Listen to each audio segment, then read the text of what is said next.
পরাধীন ভারতবর্ষের ইংরেজরা চা তৈরি করে 1 প্যাকেট চা পাতা সম্পূর্ণ বিনামূল্যে দান করত। বর্তমান ভারতবর্ষের থেকে বেশি চা পান করেন মানুষ। কেন চা পান করা কি ভালো? দুধ চা নাকি লাল চা, কোনটা ভালো?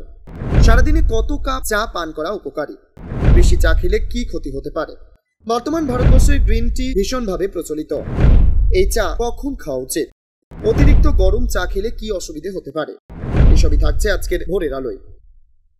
চা পান করা শরীরের পক্ষে উপকার নাকি অপকার, এমন প্রশ্নে জেরবার মানুষ। উত্তরে পুষ্টিবিদরা বলছেন চা পানের উপকারিতা ও অপকারিতা দুটোই আছে। পরিমিত পরিমাণে চা পান করলে চা শরীরের জন্য উপকারী হতে পারে, তবে বেশি পরিমাণে পান করলে কিছু সমস্যাও দেখা দিতে পারে। চায়ে থাকা ক্যাফিন মানসিক সতর্কতা বাড়াতে সাহায্য করে। চায়ে থাকা অ্যান্টিঅক্সিডেন্ট রোগ প্রতিরোধ ক্ষমতা বাড়াতে সাহায্য করে। কিছু গবেষণায় দেখা গেছে চা, বিশেষ করে সবুজ চা, হৃদরোগের ঝুঁকি কমাতে সহায়ক হতে পারে। চা ত্বককেও ডিটক্স করতে এবং কিছু ক্ষেত্রে দাগ দূর করতে সাহায্য করে। চা হজম শক্তি বাড়াতে সাহায্য করে, তবে অতিরিক্ত চা পান করলে অনিদ্রা, উদ্বেগ, বুকে জ্বালাপোড়া এবং হজমের সমস্যা হতে পারে। চায়ের ট্যানিন শরীরে আয়রন শোষণে বাধা দিতে পারে। খালি পেটে চা পান করলে অ্যাসিডিটি বাড়ে। খুব গরম চা খাদ্যনালীর ক্যান্সারের ঝুঁকি বাড়াতে পারে। অতিরিক্ত দুধ চা হজমের সমস্যা তৈরি করতে পারে, বিশেষ করে খালি পেটে খেলে। চা পানের ক্ষেত্রেও পরিমিত বজিয়ে রাখা উচিত। দিনে 2 থেকে 3 কাপ চা পান করাই ভালো। চা খাওয়ার যেসব স্বাস্থ্য উপকারিতা হয়তো আপনার অজানা। গবেষণায় বলা হচ্ছে যারা প্রতিদিন 2 কাপ বা তার চেয়ে বেশি চা পান করেন, পাশাপাশি চা পান করেন না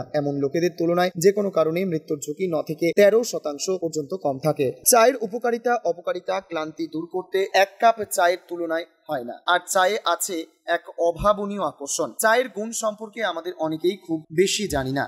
আজকাল বিজ্ঞানীরা বলেন ক্যান্সার রোধেও চায়ের উপকারিতা অনেক। বেশিরভাগ গবেষণায় চা খাওয়ার এবং আয়রন শোষণের মধ্যে কোনো সম্পর্ক খুঁজে পাওয়া যায়। যাই হোক, অতিরিক্ত পরিমাণে কালো চা পান করা আয়রনের শোষণকে বাধা দিতে পারে এবং রক্তল্পতায় আক্রান্ত ব্যক্তিদের ক্ষতি করতে পারে। 1 মাস চা পান না করলে শরীরে যা ঘটে এই পুষ্টিবিদ আরো জানান। অতিরিক্ত চা পান করলে প্রস্রাব বেশি হয়, যা ডিহাইড্রেশনের কারণ হতে পারে। তাই চা পান করা বাদ দিলে শরীরে জলের ভারসাম্য ঠিক থাকে ও জল শূন্যতার ঝুঁকি কমে। ক্লান্তি দূর করতে চা এক দারুণ সমাধান। কাজের চাপে মাথাটা যখন হ্যাং হওয়ার জোগাড়, তখন উষ্ণ চায়ের কাপ থেকে কয়েক চুমুক নিলে মাথা পরিষ্কার হয়ে যায় অনেকেরই। প্রতিদিন আদা চা পান করার ফলে রক্তচাপ কমানো, রোগ প্রতিরোধ ক্ষমতা বাড়ানো এবং প্রদাহ কমানোর মতো স্বাস্থ্য উপকারিতা হতে পারে। ঘন ঘন লিকার চা পান করেন, সঙ্গে কেশর এবং ছোট এলাচ মিশিয়ে নিলে উপকার বৃদ্ধি হতে পারে। চা শরীরের পক্ষে উপকারী, কিন্তু হজম শক্তি বৃদ্ধি করার পাশাপাশি গ্যাসের সমস্যা নিরাময়ে এই চা পান করলে উপকার পাওয়া যেতে পারে। রাতে চা পান করলে কি সত্যি শরীরে ক্ষতি হয়? কিভাবে খাবেন? এই চা খেয়ে উপকার পেতে চাইলে ঘুমের ঠিক 1 ঘন্টা আগে এই পানীয় পান করুন, আর এতে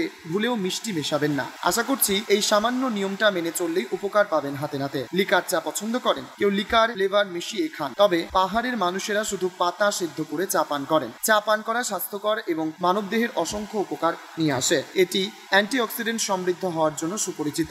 এতে কফির তুলনায় কম পরিমাণে ক্যাফেইন থাকে, হার্ট অ্যাটাক এবং স্ট্রোকের ঝুঁকি কমাতে সাহায্য করে। তবে প্রতিটি মানুষের মনে রাখা উচিত, চিনি ছাড়া লাল চা সর্বদা উপকারী। বিপরীত দিক থেকে দুধ চা হজমের পক্ষে যেমন ক্ষতিকর হতে পারে, ঠিক তেমনি চর্বি বাড়াতেও অগ্রণী ভূমিকা নিতে পারে। স্বাস্থ্য সুন্দর করতে চিনি ছাড়া লাল চা পান করুন। Times 14 bureau, Kolkata.